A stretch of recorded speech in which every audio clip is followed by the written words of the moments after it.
Renata, kita di kelompok 4 ya. Di kelompok 4 ya. Topik kita, tema kita adalah judul besarnya adalah dia mematikan, berbicara, menyelamatkan. Salah satu dari kelompok kita hari ini nggak datang, which is ya Kak Gali. Jadi aku coba bantu jelasin sedikit aja bagian dari dia ya. Gitu ya. Jadi sebelum itu peran dari kita berempat, MC-nya aku, moderatornya Aaron, narasumbernya ada Eji sama Kak Gali gitu. Oke, coba kita lihat slide-nya. Jadi pertama yang kita bahas adalah kasus OC kemarin, yaitu Rental Sirkus Indonesia. Dan nextnya boleh tanggapan dari Taman Safari Indonesia terkait masalah tersebut.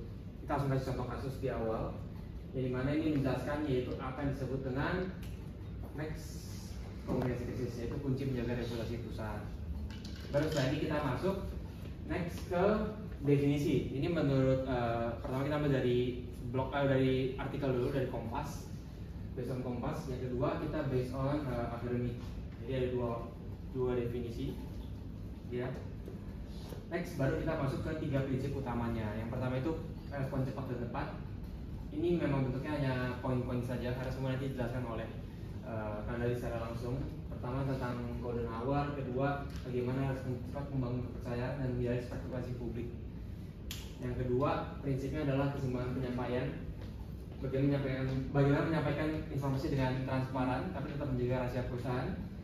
Bentuknya informatif bukan defensif, dan terakhir tetap menjaga kredibilitas dari perusahaan tersebut. Prinsip ketiga, konsistensi pesan. Yang pertama, untuk mencegah adanya disinformasi atau hoax kalau kita bilang sekarang. Terus bagaimana antara media itu semua pesannya saling berhubungan dengan satu garis besar yang sama. Dan yang terakhir, bagaimana mengevaluasi pesan yang sudah tersebar di berbagai media. Gitu. Dan ini kesimpulannya 3 prinsip utama yang akan dijelaskan oleh internal speaker pertama, respon cepat dan tepat, keseimbangan penyampaian, dan konsistensi pesan. Gitu. Next dilanjutkan oleh juru bicara kedua. Nah, untuk yang bagian saya ini pertama-tama saya kasih pembukaan dulu dan mengutip artikel dari Harvard Business Review dan judulnya yang Begin with Trust. Terus ini juru bicara yang baik itu kayak gimana? Jadi yang pertama tuh komunikasi internal dan yang mendalam. Nah itu saya mengutip kasus Tileno tahun 82 itu dimana CEO mereka James Wood pada itu mampu menangani kasus dengan baik.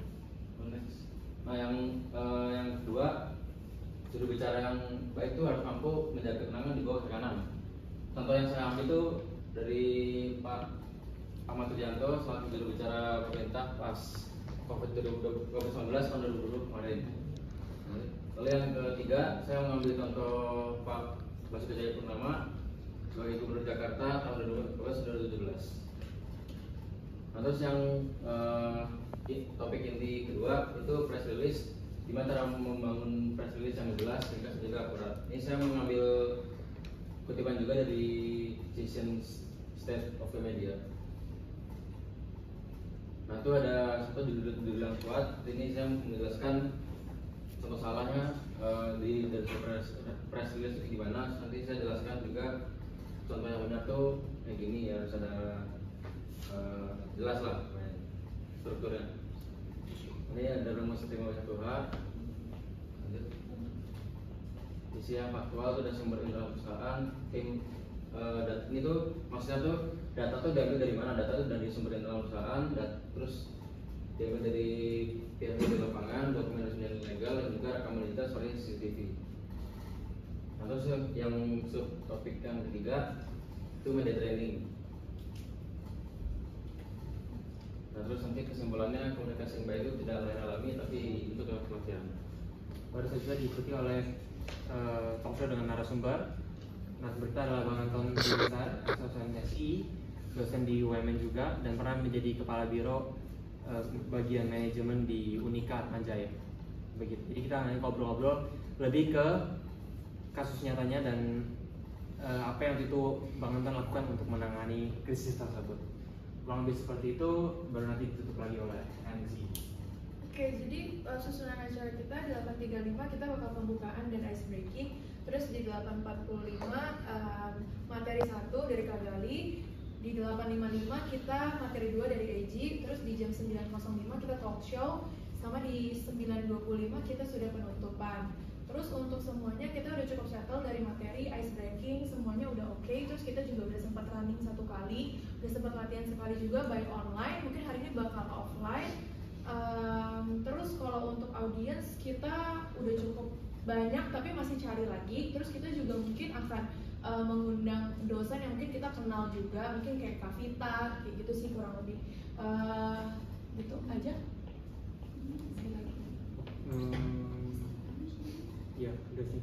So, paling itu Miss, aku ngundang orang tua sama adik, ngundang ayah. Ya. Silakan. Oke sih, so far gitu update-nya. Sudah. Oke, baik. Terima kasih. Kita kasih aplaus dulu untuk kelompok 4. Terima kasih untuk paparannya dan terima kasih untuk penyampaian kesiapan dari kelompok 4. Beberapa poin yang mau jadi catatan saya adalah yang pertama, ketika nanti kalian membawakan, tolong kalian bersikap baik itu secara verbal maupun non verbal sesuai dengan apa yang sudah pernah diajarkan. Seperti contoh penempatan posisi tangan, penempatan kaki, postur kaki, postur tubuh, gitu ya, facial expression dan lain sebagainya. Yang posisi tangan harus dihindari, kayak misalkan tangannya di depan tubuh, gitu ya, kemudian tangan di pinggang, tangan di belakang tubuh, itu tolong dihindari apalagi tangan masuk ke dalam kantong. Lalu catatan juga untuk nanti presenter yang akan menyampaikan materi, jangan hanya melihat ke materi presentasinya, tapi melihatnya ke depan, ke audiensnya. Apalagi nanti kan layarnya besar banget tuh di belakang. Jadi jangan terpaku nanti malah ngelihatnya ke belakang atau ke ke materi presentasinya terus. Ya, biarkan materi presentasinya bergerak dan berjalan as it is, sementara kita sebagai pembicaranya open hand dan lihat ke depan. Oke, terus catatan yang lainnya lagi adalah be familiar and friendly with microphone karena nanti pasti kalian akan menggunakan. Oke, itu saja. Thank you and good luck. Thank you.